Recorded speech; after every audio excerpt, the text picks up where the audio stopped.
Welcome, guys. This is going to be the ultimate 2-3 zone defensive guide. When I mean ultimate, I mean an absolute complete guide to the 2-3 zone. It's a defense I'm passionate about. I've won with it. It is such a great defense. I love coaching the zone defense for a lot of different reasons, but I love it so much. I'm so happy to share you guys the secrets, the blueprints, everything about the 2-3 zone defense. And before we begin, a couple things I want to say. Most of this zone defensive concepts are from, I've talked to Syracuse staff in the past before Boeheim retired. Also, Merrimack is probably the one team in Division I basketball that has run it. Kind of like this, or the most like this. But a lot of the base original is from Syracuse, and I want to give that a lot of props there. Also, this is obviously for high school and college, even though I've done 90% of my coaching in college at the Division II, Division III level, NCAA, as well as NAIA. I think this defense, I shouldn't say think, I know that it's going to be a great addition to your defense. And for me, a lot of years where we used it as our main defense. Before we begin, let's talk about why zone. Why play the 2-3 zone? And the biggest reason for me is I believe the number one, not only is my strength, but the biggest thing in our program is player development. You have to develop players. I feel like 70% of player development is through offensive skill work, shooting, dribbling, finishing. That to me is 70% of player development.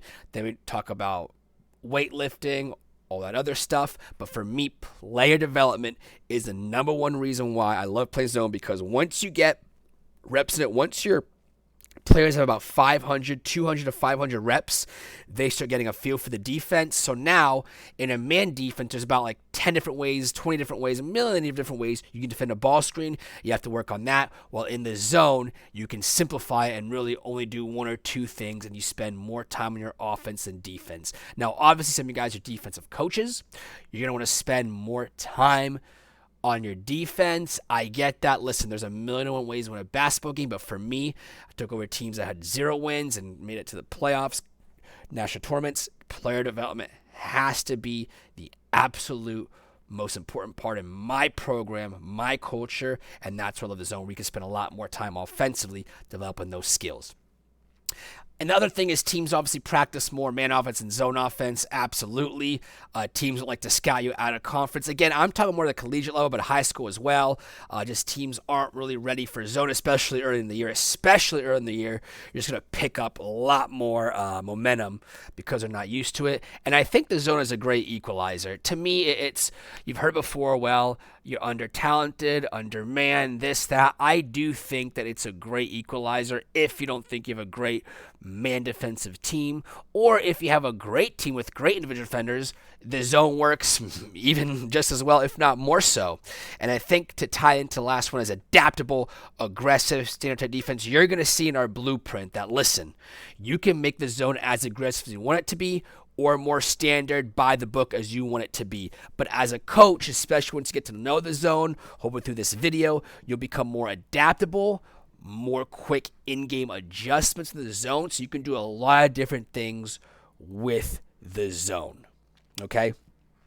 One thing I remember Boeheim talked about in his clinic a long time ago is that, because he was in the Final Four and the women's were in the Final Four, and obviously Boeheim recruited, his wings were 6'7", 6'8", 6'10" wingspan, and they were very aggressive, very long, very athletic, right? Well, the women's team was a lot shorter than them, but they were quick but short. So he said whether you're quick and short, long and athletic, it can work in either ways, but ideally you want to be long, quick, and athletic, right? And that's what his teams were, and that's why when he got to the tournament, obviously teams weren't ready for it, weren't prepared for it, and you always say Boeheim always got through the first week, and a lot of reasons why, because of his zone. I think the zone is a great additional repertoire. You can use it in a main defense or a secondary defense. Miss to the zone. A lot of coaches, especially old-time coaches, I was in the Midwest, zone was like a taboo subject.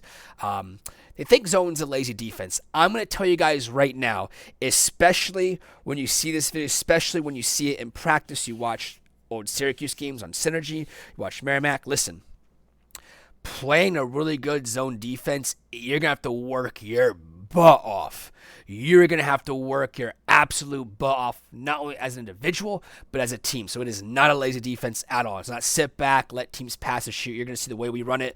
That's not correct at all. And to me, that lacks kind of an intelligence portion if someone says that. Oh, you can shoot 3-pointers against the zone. Listen, when a team shoots and makes 3 straight threes against you in man defense, do you ever see NBA teams or college teams say, oh, well, let's get out of our man defense? No. What do? They adjust. And that's exactly what we're going to be doing in our zone defense. We're going to be adjusting. Just because teams are shooting high percentage from 3 in your man doesn't mean you switch up your defense right away. You make an adjustment usually. You make a change. And into the zone defense, Syracuse for a lot of years, look at KenPom, look at the ratings, they were in ACC top 2 in 3-point shots allowed and made. And there's a reason why. The way the wings are going to defend, the way you're going to see the zone open, that's going on. It does take time to learn up front and buy in, so you will have to spend a little bit more time up front. But let's say you are taking over a collegiate program or a high school program with a bunch of 8th, 9th graders or a bunch of freshmen. After that first year, you're going to find out they're going to have instincts. After that 200 to 500 reps, they're going to get more feel off it. They're going to get better. And each year you're there, less and less time to spend. So let's say you spend about 30% of your practice time, 4% of practice time in your zone. Your first year, you're going to say every after that, it'll be 5% less.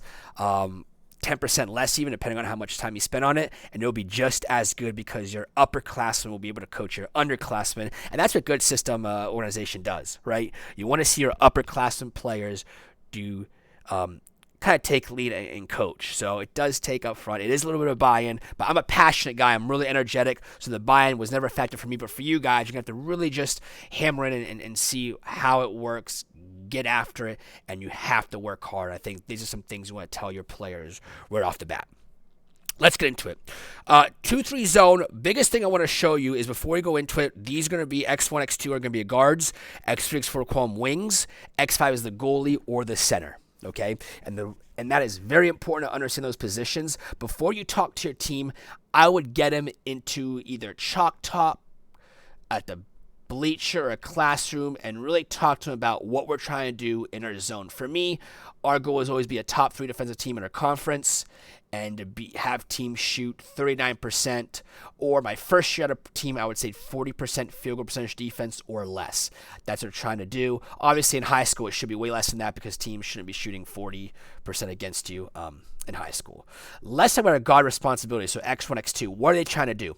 Well, their main responsibilities are contest shots, plug drives, and deny fan the high post.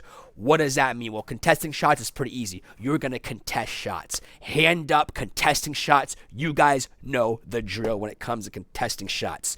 The second thing, very important, plug drives. Whether you want to call plug drives, stop drives, I like the word plug. We're going to plug drives. If someone drives from the top of the key or from the wing to the paint, it is a guard responsibility to stop that. If any player in these positions, guard, wing, goalie, and they're not doing their job, their butt is going to be next to me on the bench. I don't sit often, I'm always standing, but you get the drill. These are things you have to hammer home to your players. Because again, the zone, a lazy zone is a really, really bad, crappy defense. We do not play crappy defense. We play good defense. In order to have good defense, we have responsibilities that we have to do to an ultimate level. We're going to contest shots. We're going to plug drives. I'll show you what that means. And we're going to deny fan high post. This is probably the biggest thing that's going to be a thing you have to work on with especially your younger guards, freshmen, your JV guards. If you're first time coaching this at a collegiate high school level, we'll show what that means there. But these are the main responsibilities your guard has to. Let's talk about wing responsibilities. This is huge. Take away the 3. I cannot stress this enough. This does not mean contest shots. This means take away the 3. And I'll show what that means when we go back to the board, but we always want to take away the 3. Very important. No easy corner pass. You're going to see what that means there. We're not going to have the ball skip from the top to the wing to the corner. If that happens from the top to the wing, it's a wing responsibility. If the shot goes off, that's a wing responsibility. If it's a catch and shoot three. If the ball goes from the wing to the corner, that is the wing responsibility. That cannot happen. It will not happen the way we play our zone. It's an aggressive zone. So if it has to be a pass from the wing to the corner, it is going to be a lob or a really tough pass. And the third thing, you'll know what this means to get involved in the play. Wings, you have to get involved in the play, and you'll know what that means when it comes to trapping, when it comes to different slides, movements. You're going to have to get involved in the play. Goalie is the center responsibilities. They have to communicate because you'll see baseline runners. You have to make sure you communicate. Line of the ball. Think of this as like the old line deployment principle for the triangle offense. If the ball is in the wing, you want your goalie to be on this side of the ball, so kind of on that block of ball side. And that's going to be line of ball. 89% of the time, you will want that to happen. And of course, rebound is the biggest thing we want to do from the goalie responsibilities. Okay? Let's talk about what this means by the responsibilities of the guards, wings, goalies. We've talked about that, okay? Let's get this into a 1-3-1 type of look as we set our players here. We'll make this would be like a player here that we have there. Graph it that way. We know the responsibility now, so how do these slides, how does it look in game? One has the ball here. I should have probably had it so the circle is here, but you guys know the drill. Let's say the ball is going to be right here at top of the key. All right. Let's talk about guard responsibilities first, and let's talk about how we're shaping up when the ball comes down the court, okay? You can have these two touch hands as the ball is crossing the timeline, and we're getting after it right here, okay? Let's talk about what guards are doing and how we're defining responsibilities. So, as the pass goes from here to a wing, let's say here, X2 is going to take, we talked about plug-in drives, right? We're going to make sure we're going to plug drives, and we're going to go from down to out. Yes, down to out. What does that mean? That means an L cut, L closeout. We're not just going to run straight up here and go that way. We don't do that type of linear closeout. We're going to kind of go stoop below the ball. So if the ball is right here, I'm going to stoop a little bit below the ball, then close out. We don't ever want to close out straight to the ball because drives will happen, and with our wing, we'll be in tricky situations. You want to go down and out. So seek the level of the ball and come out, and that's what I mean by plug-in drives. So if we come down here, this is a quick catch and go. This player tries to drive. Well, guess what? We'll be plugging the drive in so they don't get deep penetration. If we go this way, obviously, bam, we have deep penetration. And we're going to have some issues with that regard. So that's kind of when we plug drives, we go down and then out, and we're contesting right there. As that is happening, so the ball is right here. As that is happening, another response of X1 is to deny the high post. I don't know if I'll get into it in this video, but there's adjustments we'll do. I am not kidding you when I say there are some teams we love to get the ball in the high post. You heard me right. There are some some teams, some players, when the ball goes in the high post, we love it. We love it. I won't go in these situations, but let's say we're going to try to make the ball not go in the high post. The way we're going to do this is, again, what's responsible for X1 is to make sure that it is a difficult pass to make from here to here. From the wing to the high post. It is going to be a difficult situation. The way we do that is we're going to stand on the front leg of 4 with a hand across the body, across the chest of 4. So X1's hand and body will be in the top side. You always want to be in the top side of the high post. If you're in the bottom side, guess what? This swing pass, they will never, ever be able to get that. And against probably the top 2 teams in your conference, you know this is just going to be a really tough closeout. Bad things happen. We want to make sure that we are always in the top half of the offensive player, and we have both of our legs straddled on the hip or the front leg of 4 with an arm across, making it a difficult pass to have happen. And that is what I mean by making it difficult. If this pass goes up here, we're going to come out here, and then 2 will kind of get in here, depending on this situation, get involved in the play here. If the pass goes there, what will usually happen is we'll discuss, and you'll see this a lot happen where like 2 could take it, or usually 1 will happen to come down, get up here, then 2 will get involved there, and that's kind of how we will see that transpire, and that type of rotation takes place. Again, down and out, soup to the level of the ball. If 2 was up higher, a little bit higher, which sometimes that's the case down here, we're still going down and getting it here to the level of the ball. A question you guys may have is this. Well, let's say 1 was here, 1 had the ball, 1 passed it. What if 2 gets it? It's fine. 1 just drops back. It really happens if they're communicating, they communicate. Really, I've had players where once we get after it, we never really had to assign it. One time I had it where this person was, one of the guards was very, very inexperienced with basketball. So when that happens, you really just have to communicate with what's going on and have these guys communicate. But that really shouldn't be a big issue. If it is, just assign communication. That's kind of the guard responsibilities for now. Let's talk about wing responsibilities. The number 1 wing responsibility was what, guys? What was it?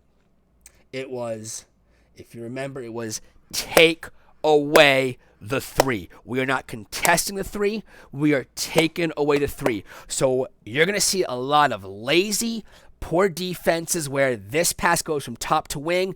You're either getting a shot here or getting a shot from the corner. That will not happen. That will not happen with your zone defense. It will not happen. Here's why. When I say the wing His responsibility is to take away 3. I mean, as soon as this pass is made, this wing, you've seen Syracuse, you've seen Merrimack. If you haven't, go check it out. They will come all the way up and take this shot away. Frank Martin, UMass coach, he's probably coach of South Carolina, went to the Final Four. He was a really, really big believer in the denial, man defense, right? Same concept here when it comes to the wing. A player should never catch and shoot. A pass from the top of the wing, key to the wing, that should never be a catch and shoot 3 just like that. It'll not happen on defense. It won't happen because our wing is going to come right up and take it away.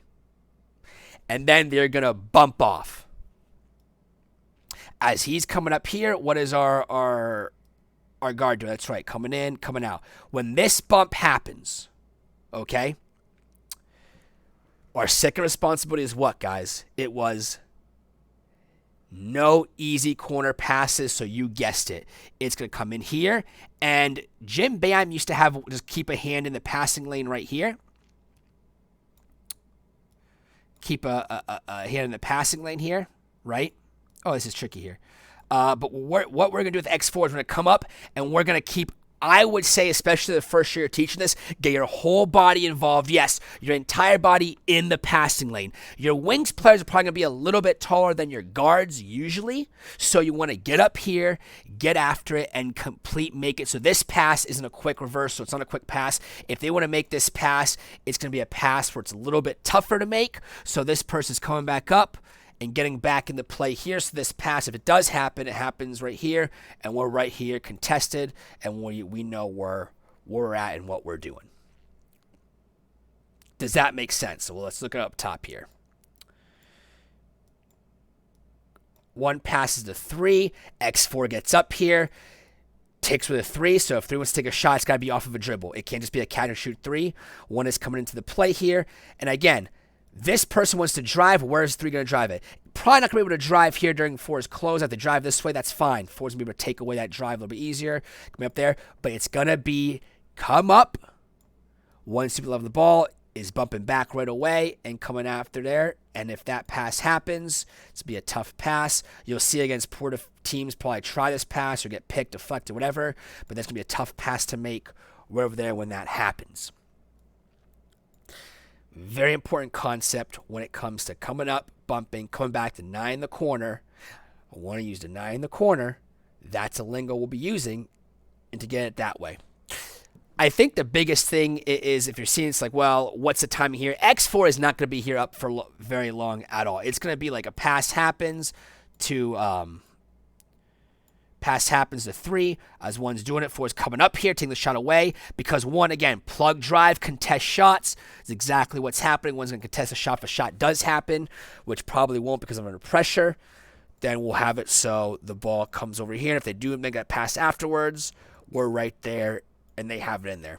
If for whatever reason you are seeing, we see this in high school especially, or low-level Division III teams, we see lazy teams where the basket happens here, and then the pass goes from 3 to question mark the corner. Could be like 4 or 5, whatever. Usually should be player 3. The reason why this pass happens is poor zone, just because this person's a bump up, doesn't get at it, and you just get an easy corner shot. We do not let that pass happen because we come up here, take away that 3, take away this pass, and we kind of stifle their corner pass, their corner shot there, and that's kind of how we do that. Let's talk about this empty ball side here. This is really big. We'll talk about goalie responsibilities. I call this an empty corner. Let's say a pass happens here, and your wing's never going to be back here, by the way. Like, a lot of time when they see a person corner, they'll be like, drop down here. You do not want that to happen. You want it to be right here so that if one wants to make this pass, and this is like an advanced concept, if one wants to make this pass to 4 and they think it's open, this is where I love this zone. Like, especially your wing players are going to start playing cat and mouse a little bit, like chasing it, especially after a year, after 500 reps in it, is they want to make this pass happen. That's okay. This will be an easy closeout. It'll be an easy closeout because you'll have probably X1, X2 on the ball, and it'll be a tougher play to happen. But let's talk about pass happens here. What happens? Well, X3 is going to come out here. 2 is going to stoop to level the ball, come out here. Now listen. If we know there's no corner here, 5 will be saying empty corner. You'll be yelling empty corner. So instead of closing out to the corner, where are we going to close out to? We're going to deny. Yes, that's right. It'll be the short corner here. So instead of taking this angle, we're trying to take away that corner pass. It will be the short corner. We come up here, and it'll be the corner pass here to come down here, contest up, and we'll talk more about this type of pass or this type of pass here. If they go to the short corner, I loved when teams pass a short corner. We kind of baited that into it. I'll say why later, but that's kind of what we're doing when it comes to our wing responsibilities and getting it into the play. We talked about wing responsibilities, which was take away the 3, deny the corner pass. What does it mean by get involved in the play? If for whatever reason, let's say they have an overload situation where, let's say, they're trying to overload this. Pass happens here. 1 comes out here. 4 is here. 5's here. X2 is here. X3 will have to get involved in the play, meaning, yeah, 2 is going to be your responsibility. 4 is going to be here, but you're going to have to really, on the weak side, just like almost like a man concept, get a foot in the paint or 2 feet in the paint if this is like an all-American center, all-conference center. You know what I mean by that. Probably get involved here, but they're going to have to get involved in some plays, especially with some teams trying to do some weird triangle-type concept here. 3 will have to be involved in the play just because this one is coming out here, moving around, getting up here. You're going to have to get involved in the play, and again, certain sets, certain different alignments, your X3 is going to have to be vigilant and involved in the play. And in this situation is now X3 is kind of what I call like the last man concept when the ball's on one side of the floor. There's only one person there. Is X3 will have to communicate a lot as to what happens. Where's 4 going? What's 5 doing? X3, the wing, will have to communicate and just be involved in the play physically and mentally, and that's what I mean by get involved in the play. Let's talk about goalie responsibilities now. Pass happens here. We have the bump here. Bam, bam. 1 comes up here. Where should X5 be? X5 should usually be right where the block is, right? So if this person's over here, that's fine. Over here, that's fine. X5 is going to be ball, man, just to stop a quick drive. This is like a Russell Westbrook, really great driver, who's an All-American, All-Conference type guard. If they see this number here, if let's say this your X5 is undersized, maybe 5'9", I ran this zone, by the way, with, I've had 6'2", 5'2" centers. I've also had 5'8" centers for a semester. Don't want to get into it, but we won. We had a great season. Despite our tallest player first couple of games being 5'8", we ended up winning a lot of games with this defense. But fun times there. But you want to make sure you have the body here, so that doesn't seem like it's an easy pass to make, easy situation to occur. The second thing is they have to communicate. Let's say pass happens here. 5's in the short corner. This person's doing we see this all the time with some Euro type concepts, Euro wheel, I call it wheel action coming out here. X4 has to know that. We talked about empty corner. Hey, empty, empty, empty, empty, but then it's coming out baseline runner. It's like, hey, corner, corner, corner. X5 is going to communicate. X5 has to communicate, has to see what's going on. X3 also is going to get involved, telling X5, X5 tell X4, so that now X4 knows, okay, I've got to close out the corner now, and now that corner pass, that pass does not happen, and go that way, and that's kind of how we go about that, and that's where my X5 has to communicate. Really big things. The other responsibility the X5 has is high post. Now, this is something that's going to really mess some people up. It's going to really mess some people up. I know I have one before, I have 5-6 players here, but I was kind of going through the concept, showing you what it looks like, with a situation occur, you won't have 6 people on the court. But what do I mean by high post? And we're going to get into what it means by high post and how we're going to defend against high post type action. Okay, guys. We talked about responsibilities. We talked about what bumps, what coverages look like, what we're trying to do. But let's now talk when the ball goes in the high post and the short corner. Let's go high post first. I talked to you guys about there are some teams, like for us, especially out of conferences, one team that would put an absolute ball hog here. They would sometimes put their freaking center here for, I don't know why, but they would in the first half, and it was beautiful. It was easy. So easy to play against that. Let's say this 5 player is a Draymond Green type player, someone who's not a great mid-range shooter at all. That's probably a player that you want to see there and easy to defend. And then we'll talk about it when it looks like a Jokic type player is in the 5. Obviously, if you have Jokic in the 5 spot here and he plays like Jokic, he or she plays like Jokic, it's going to be a rough night no matter what defense. But you get the gist in terms of skill set. When the ball goes in the high post, I talked about responsibilities. The responsibilities are this. Ready? When the ball goes in the high post, let's say the ball actually goes to the high post from here to here. When the ball goes to the high post, let's say X2 was really over here, or the rotation was really off. When the ball goes to the high post, and the ball's in the high post, we are going to do fan concept. And think of it as kind of like a matchup zone type concept. So, ball's in the high post. The main thing you want to do is, I'm telling you right now, X5 is going to count 2 seconds, 1 Mississippi, 2 Mississippi, and then go up and contest the shot. Almost like a slow closeout, depending on who it is, like a closeout. You're closing out to the 5. You're coming out here, and kind of if you want this person to shoot, it'll be a 3-second closeout. If you don't want this player to shoot, it'll be a 1, either 2-second closeout, and closing out this way. Okay? Now, X5 responsibility, remember, is high post, and that's me by high post. Not, hey, I'm going to get sucked up here when the ball was in the wing. No.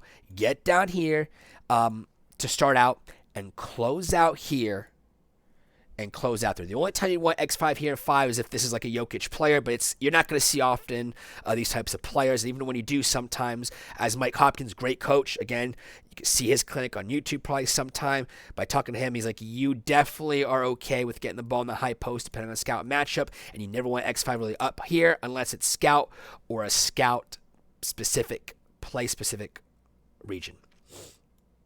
We're going to close out here. As that happens, as a scout, you have to see which one of these perimeter players are 3-point shooters or drivers. I label it as Curry and Westbrooks. Obviously, Curry are 3-point shooters. Westbrooks are. I know he's at this time of recording, he's actually playing well for Denver. So he's definitely more, playing well. But Westbrook is more of a driver. So we're going to fan out to the shooters. Let's say 2 and 3 are shooters. So the ball goes in there. X5 close out. We're going to fan out to the shooters. Now, 1 is going to be open. Of course, 1 is going to be open. It's okay. If you are in high score college and these are 40% shooters, and guess what? It's going to be, no matter what defense you run, it's going to be a really rough night, but that doesn't ever happen. It doesn't happen in Division 1, Division 2, Division 3. Doesn't happen often. But you will have 2 really damn good shooters, and we will have to fan out to them absolutely, where 1 is going to be the pass out, and we just close out there and get back into our initial alignment. But the responsibility of X5 is, hey, I'm going to close out to the 5. We're going to fan out to the shooter. Let's say 1's a shooter, 2's a shooter. That's okay. All right.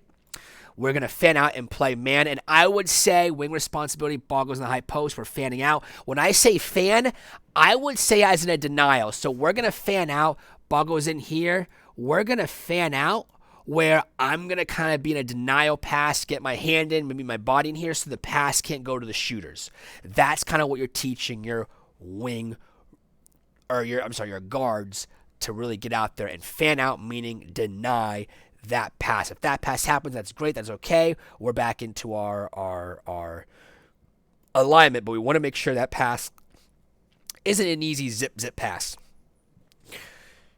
The one thing you will see early on, every coach that runs this defense, you talk to, Boeheim years ago, Gallo years ago, your first couple times you're going to have ball goes in here, and what are you going to see your guards do? They just get sucked in 2-on-1. And when that happens, of course you're going to give up 3-point shots. Of course you are. You've got to drill it, and we'll talk about it either in this video or a separate video. What we can do to drill to get that muscle memory in where the ball goes in the high post, we are going to be fanning out to whoever the best shooters are. Once your players it's like an instinct, and that's what I love about the zone. It's instincts. Oh, ball's going to the high post. Bam, I'm going to fan out, deny, get after it that way. Now, why are we giving a 1 to 2 second count to X5, 3 second count to close the ball? Well, then the reason being is because of wing responsibility. Let's say, of course, a duck-in happens. Who gets that? X4 is going to be complete topside. I mean topside, I mean like their body's in front of the 4 to make sure no dump downs happen. So if a dump down were to happen, these wing responsibilities, that is their problem, and they are absolutely blowing it up. So even if, and when I mean blow up the play, I mean like they get their whole body involved. Even if the ball was, let's say, at the wing here, pass happens here, we're coming back down here, we are blowing it up because we are just going to literally, and this is a drill you have to teach, where we're just going to get our whole body and get involved in the play. There's a lot of different ways this happens, where duck-ins happen like that, but you're going to have to really come in and get involved in the play by just getting involved and ducking into the play. They have like a mushroom type concept here, where I call this mushroom, where 3 out, 2 in, short corners. We want to make sure that we get our freaking body, our hand body in the line when we deny this little dump down pass. So we're giving a quick 1 second, 2 second closeout, giving our X4, X3s, our wings time to come back, because if we just give them time to come in here and make this pass, it's going to be really, really, really, really, really difficult to really get there in time. So that's why we come out here, slow closeout here, give our wings time to come out here and do that, because if they make this bang bang pass, if X5, let's say, was out here, right, when the pass happened from the top to the free throw line, and you had your X5 up here already, this dump down pass would happen all the time, right? So why do we not have X5 up here if you're so over the high post? Is because we want to have a time. So if this dump down does happen, well, guess what? We're okay with that. We're now in short corner, and we get into our short corner type situations, which we haven't gotten there yet, but that's kind of what we want to do with this. So X5 happens, X4 is dumping down here, bam, we get involved.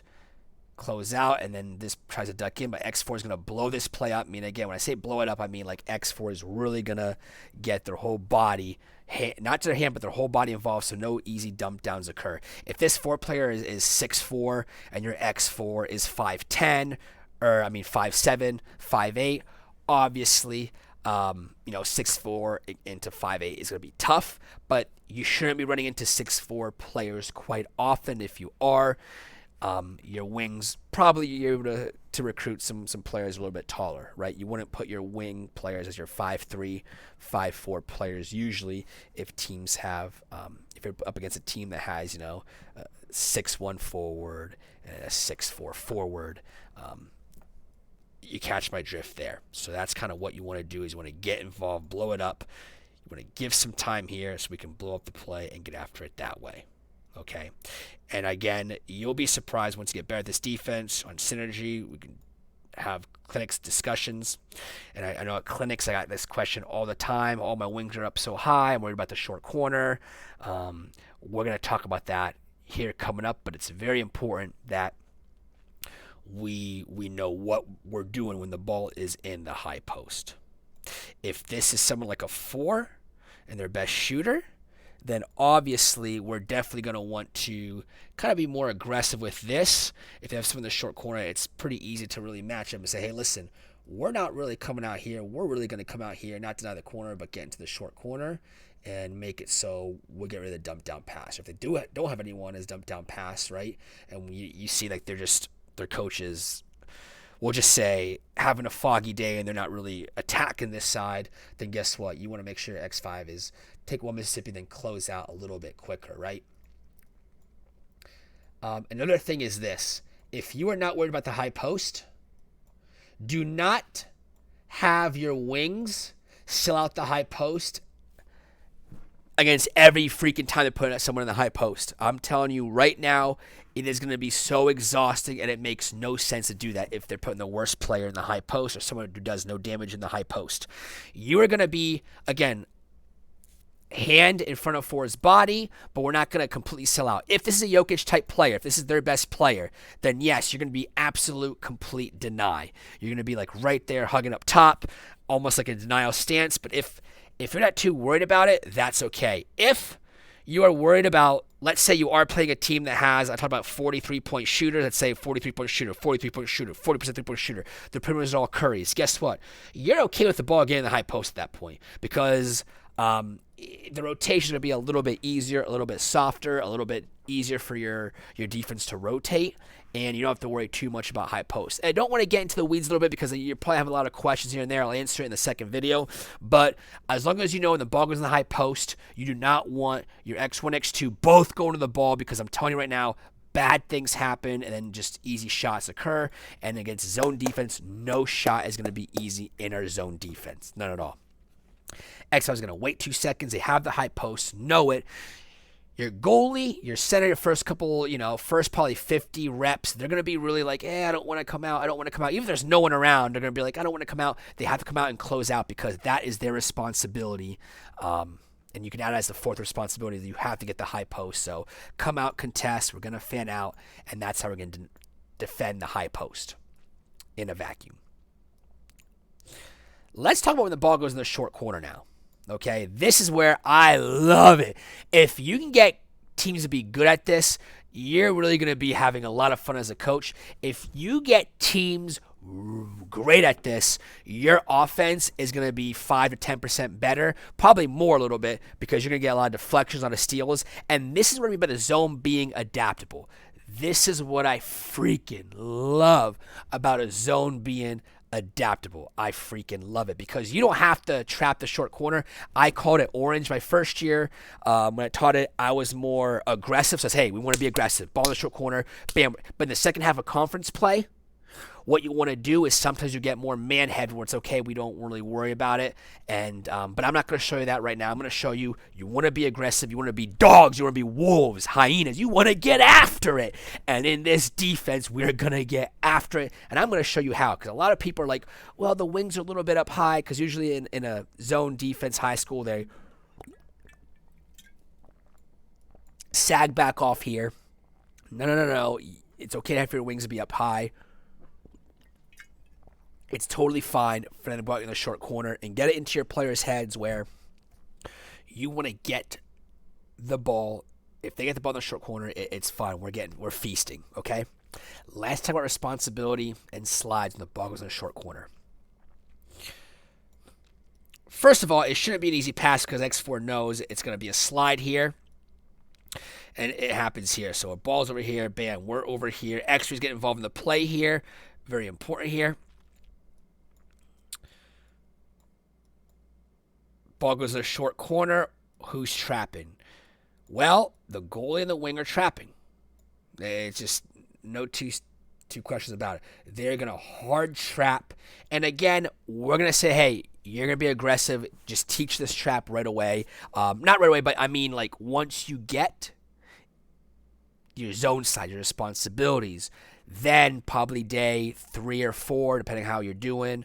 4 or 5, you want to talk about, okay, we talked about the high post. Let's talk about the short corner now. You want to do short corner last. You want to do high post first, short corner second, usually because the high post is where the ball will get placed more than the short corner. If you want to do vice versa, it's fine, but that's how a good teaching progression, where usually I would teach this probably day. My first year, it was day 2, but obviously, as you get older, it's all be day 1 concepts because people know and remember.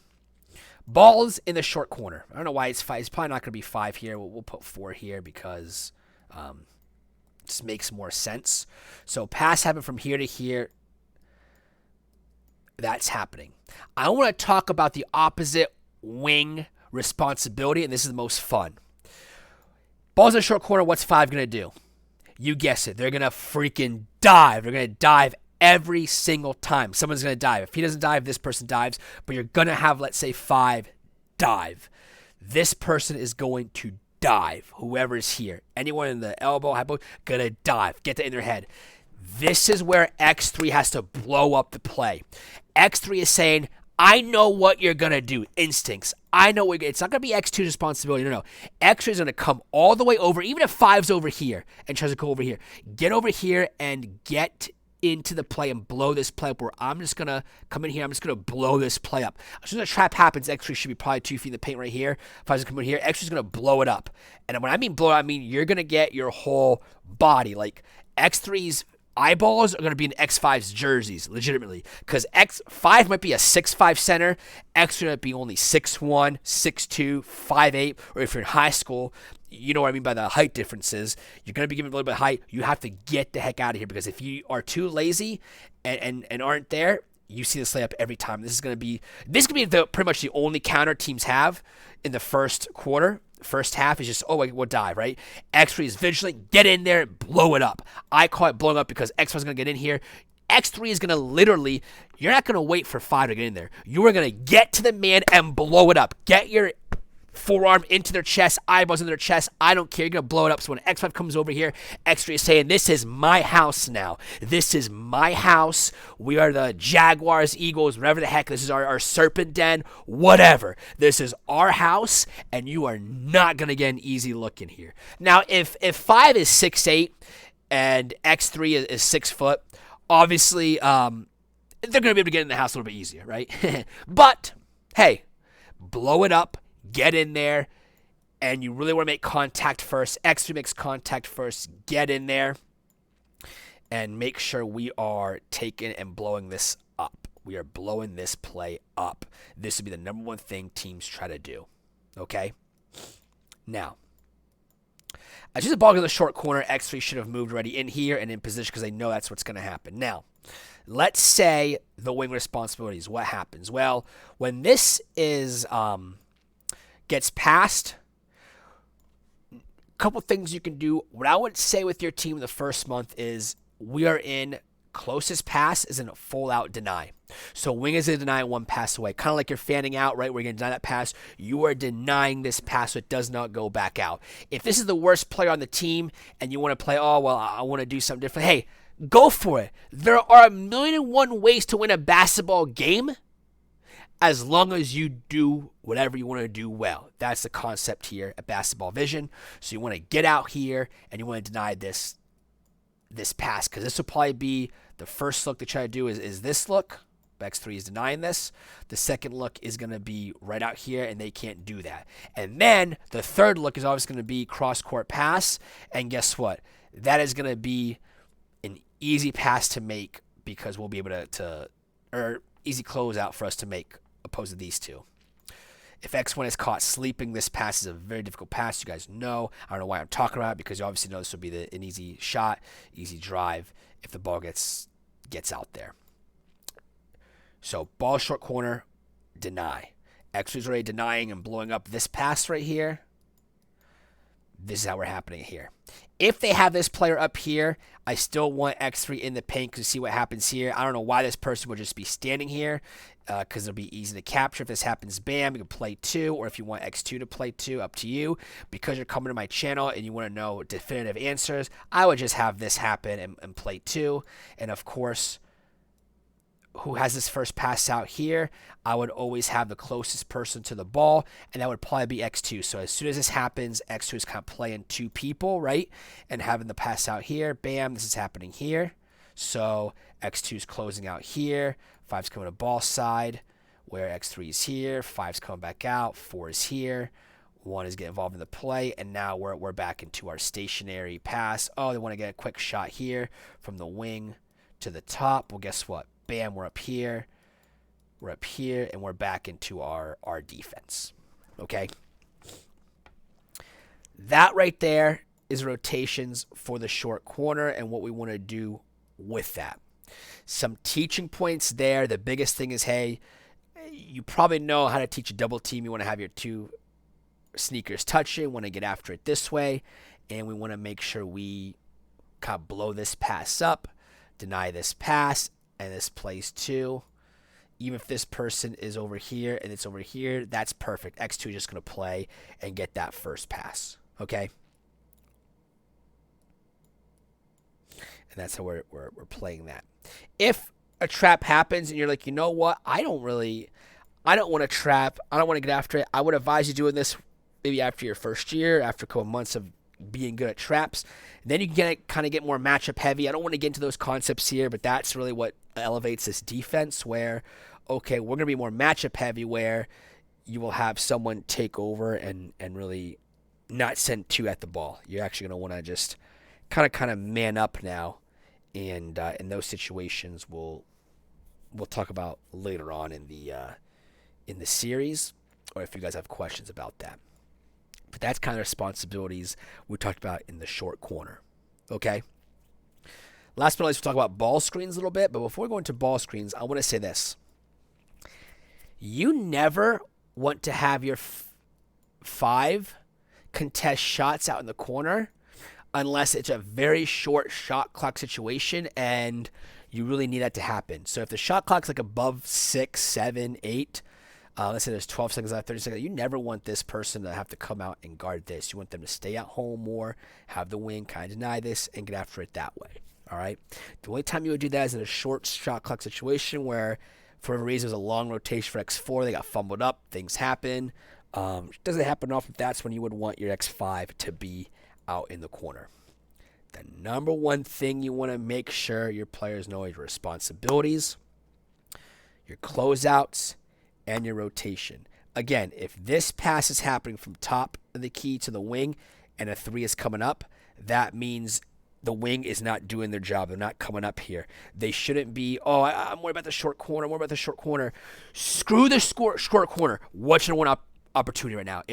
That's right. It's to come out here. It's to take away the 3, not contest the 3, take it away. So that 3 is going to get a shot. It's because they have to take a dribble one way, 2 ways, an off balance or one dribble pull up shot, which we're okay with inside the 3-point line as one is coming out to contest if that happens. That's very important because I'm telling you right now, the first couple times, X4 is going to be a little bit hesitant to come out here. You just got to full send it, come out here, deny, and then take away wherever that 4 is. It'll usually be the corner, and bam, get after it that way. X5 is communicating if there's a runner and see what happens that way. And again, if you guys have questions, I'll make another video about certain situations, certain lineups, like what if they do 1-4, what if they do 5 out, things like that nature. Let's talk about ball screens. Ball screens, you're going to be shocked at how easy it is to defend ball screens compared to man, depending on your conference, depending on what you want to do. And a lot of you guys might disagree. Pretty simple here. There's about 3 ways you can defend ball screens in zones that I really like, but I'm just going to go over the first one, which a lot of you probably might not like. But again, I like what Frank Martin said, like what Steve Kerr said about the college game, is that, especially high school, is like how many players are going to take a 1 dribble pull up if you go under and shoot the 3. KenPom, if you know advanced stats, it does happen to some guards, but it's not nearly enough for you to worry about. I'm telling you that because guess what? For me, when I first implemented this defense, the first until second half of conference play, we got more scout specific. We went under, and going under is fine. Going under is fine because if this person can take this shot and consistently make it, then we'll adjust. But this is really a base shot. And not many players can take this shot. So you want to really come over and go under and meet at the other side, or you can switch this as they dribble over here, do a quick switch if that's what you want to do. But I think with ball screens, you really are okay with going under and quickly. Again, this zone, if you've noticed, you got to be on top of things. No one can be lazy and half-assed, closing up, getting after it. Don't want to do that, but with ball screens here, it's okay to go under and meet with the other side. It really is, guys. Like, I can't stress that enough. And, of course, on a wing ball screen here, where, I guess I should have done this. Wing ball screen happens where this person's cut for a ball screen here. It's just going to be a switch type situation. It's going to be a switch type situation where, hey, I'm coming up here. I'm setting a ball screen. 3 is going to dribble. 3 is going to dribble here. It's going to be, as you can tell, just a quick switch off between 3 and 4. Okay? And then 4 is going to take this. And that's kind of how you'll do it. So defending ball screens, yes, it seems tough at first, but keep it simple, keep it relaxed, and go under ball screens because that's kind of what you want to do when your first day when you teach ball screens. And then you'll add in, half of you guys are not going to like that at all. You're going to be like, well, I'm in high school and someone shoots 30% from 3. In high school, that is decent. So you'll want to probably go over top. If you go over top, you want to do a switching situation that I talked about. Quick switch, you're going to bring X1 over all the way over here and be okay with this quick type of skip pass, which Iowa used to do in their zone coverage, where they would just quick jump switch any zones they saw. But that's because they were playing against a couple teams, Nebraska, at the time Michigan, that were really good three-point shooting teams, and they had to do something to kind of limit those threes and make sure they didn't give those threes good looks. But I would say go under ball screens, and you're going to be okay with that type of situation usually. And we could talk about adjustments. We talked about switching. We talked about going over, and you can do whatever concept you like. For me, though, and I was in a conference looking out for there was only 3 teams that shot above 36% from 3, and everyone else shot below, I think it was like 31. It was like between 30 and 31% from 3, a little bit lower. So we went under that one year. I was in that conference. The other conference where we had 5 teams going to the national tournament every year. Yes, you're right. 5 teams, a 10-man conference going to the national tournament back when it was 64 teams. So what we would have to do is we would go under against certain players, and we would do a switch-heavy type of rotation I kind of talked about earlier with those type of teams. But be okay with going under on ball screens, but this person just cannot be lazy. You just can't die on ball screens. Whether you want to teach the Steph Curry roll method, whatever you want to teach your footwork, just make sure you're there and ready for that. Okay? Biggest thing I'm going to tell you guys is this. This zone defense is not, it'll work, but it's not easy. It is a zone defense that has some matchup looks in it. There is nothing lazy to it. You are going to have to work hard. You're going to have to work your absolute butt butt off.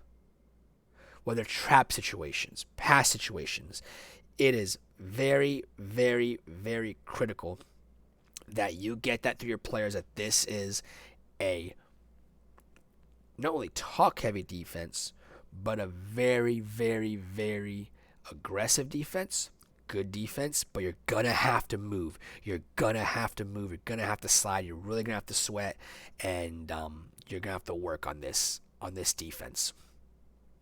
If you're asking me, should your players' knees be bent? Should hands be up? You always want hands to be up at all times here, especially if you have a tall team. But the biggest thing is you want to do is you really want to make sure that you have your players always be ready. Wings on the weak side, guards weak side. You've seen their trap rotation, high post, what happens. I think the biggest things when you first look at this defense, you're going to be asking, okay, I'm really worried about that high post and short corner. That's okay. That's okay. When you drill this in, I'm going to tell you guys right now, what are you doing first day? First day, you should have showed them the responsibilities and talk about how it is harder than man defense. Just say that. It is harder than man defense. You're going to have to work for it. And we have certain responsibilities that if you do not do, the whole defense does not work. You drill it into your team. Then you come out here, and whether you're going to go, I would do a 1-3-1 look, where if you want to get another player here and have, like 6 players, whatever, that's fine too. That's what I did. My players are confused at first, but so be it. And we do shell. And what I do shell is this. So let's say it's your first day of implementing the zone defense, okay? What are we doing? You're talking about the philosophies, you're talking about the responsibilities.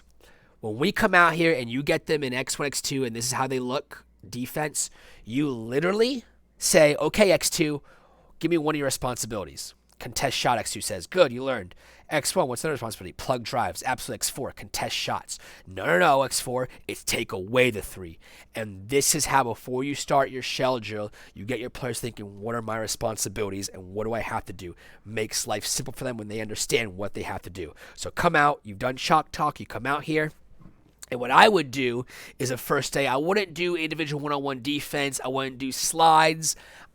You probably did your slide stuff maybe when you could, like in college, you can't use a ball until certain windows, certain times. But when you come out here your first day, do shell, whether it's 5 on offense, 6 on defense, you want to make sure that do not let the offensive players whip the ball around. Be like, hey, hold it for 2 seconds so you can see what's happening. And you definitely want to make sure your first probably 2 weeks from this defense, you definitely want to record so you can show your players, your coaching staff. The other thing is you're going to find is from especially the wings, a good wing, you're going to know a good wing picks up right away. You're going to know a good wing picks up right away. If you're asking who should be my X1, X2, X3, X4, X5, X5 should be your center positions. X3 is 4. You kind of want to be more of your lengthy, athletic players. But really, these 4 can be interchangeable. But if you have like a team that's not good at learning, you kind of want to set your wings as wings, guards as guards, so they understand what the responsibilities are. Then after maybe 6 months or the next year, you can kind of interlock them. These will be your guards, these will be your wings, then your goalies here. You're doing shell. I would literally do 30-second shot clock, because I don't know, high school, some of you guys have shot clock, some of you guys don't, but for shot clock, you want to make sure I would put the full 30 seconds on and be, okay, listen, you're defending for 30 seconds. Each person's going to pass and then hold the ball for like 2 seconds, right? Hold the ball for 2 seconds. So when the pass happens here, you can see the bump, you can see the slide. Obviously, this pass can be hard to make, but that's okay. Just say X4 to make a lob play. It's fine. Just so you can see the slides, you can see how people are moving, see what's happening there. I would not get the ball in the high post or short corner at all the first day. I would be okay with, just not the first day, but I mean the first, probably 20 minutes of just doing shell and just drill into your players. Even if it seems boring, drill into your players the slides, the techniques, and do that over and over again for a full 30 seconds. And okay, 30 seconds off, you rotate and do that for a long time. Like, not just, don't just give the defense, oh, okay, 5 possessions and we're good for the day. No, no, no. Give them a lot of possessions so they understand what it's like. Then day 2, you can do short corner and high post, or just, short corner one day, day 3 high post, and vary it that way. We can talk more about that in a different video. But that's kind of how you want to do your concept, where get a shell out, the 6 players or 5 offensive players, whatever you want to do, and really, especially because they're new to this type of zone defense, get the drilling going on, get the drilling going on, get the drilling going on, so we can get after it that way, understand the slides, understand the patterns, the movements. And the best thing for you is if you have something like that, a freshman wing, you're going to find a wing, especially just gets it, and you're going to love it. Like, holy crap, the way they come out here, the way they deny, the way they blow up plays when it's trapped, it just, when you have a wing like that, it makes your wing defense just great.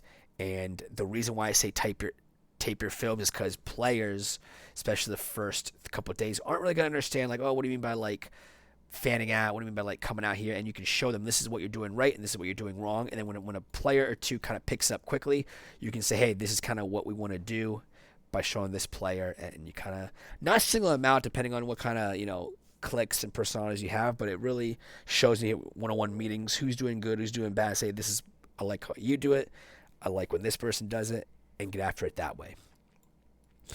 And that right there, everyone, is a complete, absolute guide to the 2-3 zone defense. It's a great defense. It's fun to coach. I'm an intense coach. I'm passionate. So, of course, I love this. It's a lot going on in this. I think the biggest thing for weaknesses we talked about was, okay, high post, what we do there, short corner, what we do there. I'm worried about my wings bumping up and denying. This is very, very important. Okay, you can't just have your 4 come back here, bump, and come back here and just let the ball go to the corner and short corner. You've got to be aggressive with this defense. You've got to don't take what the offense gives you. You want to make sure that you eliminate some things or make it difficult for some of these offenses out there, okay? It's not easy. Some of your players will not get it at first, but you're going to have to rep it, get after it, be positive, be energetic, and that's just huge there, okay? One second we didn't talk about real quick before I end the video is rebounding. I would say it is when I had weak rebounding teams, it was a deficiency for our team. There was a season or two I actually had really good rebounders, and it wasn't really – I was surprised that, teams didn't really attack our offensive glass much. But we were also good in transition, so with the zone we can get out there, and we were better in transition than I like. I'm not a big transition guy, but it was easy for us to transition out of this. For rebounding zones, if you are a weak rebounding team, like, man, I'm just worried about rebounding, listen, you're going to have to do rebounding drills. It's funny I said it because I didn't really do it throughout my coaching history. I actually didn't do a lot of rebounding drills, which is a fault. That's incorrect, but we were always top half of rebounding. I guess I got lucky with recruiting and players. So that's a big mistake for me to not do that, but we were always – rebound was another reason why we lost some games. You can play the zone. It was just – and we never really got our rebounding like that. But if you're saying, I'm worried about rebounding, I'm really worried about rebounding, I don't know if I can rebound, guess what? You are going to have to, my Discord popped up there, you are going to have to make sure that these X1, X2 get involved in the play. X5 has to be able to, if X5 is a really weak rebounder, then you're really going to have to hammer it home here. But you really want to make sure X1, X2 get involved in the play. You're going to have your areas to rebound, obviously. X3 this area, 5, you're going to set regions to rebound, but your X2, X1 really, and when you have a really good rebounding team, you're going to see, like, your wings rebound, but your guard's going to be able to rebound. When you can do that, your transition really starts taking effect, and you're really off to the races in transition. That's a topic for another day. X2 and X1 really got to get involved in some reboundings, and you've got to really make sure that maybe you give a treat to X1, X2, who out of the guards, use the top 2 reboundings for the guards, use the top 2 rebounds for the wings. Really give them incentives to rebound, but I think if you're worried about rebounding, then you probably want to get your guards in there a lot more often than most zone teams try to do. Okay? And that's the complete zone guide defense. This is fun to do. I know I rambled a little bit, but I wanted to be as in-depth as possible. There's a lot of things we want to go over. So in the comments, in the DMs, if you have some questions about alignments, about anything we talked about here, please feel free to reach out to me. Feel free to get at me, because this zone defense, it works. It's great. It's fun. I use it as a primary, but you can use it as a secondary if you want to.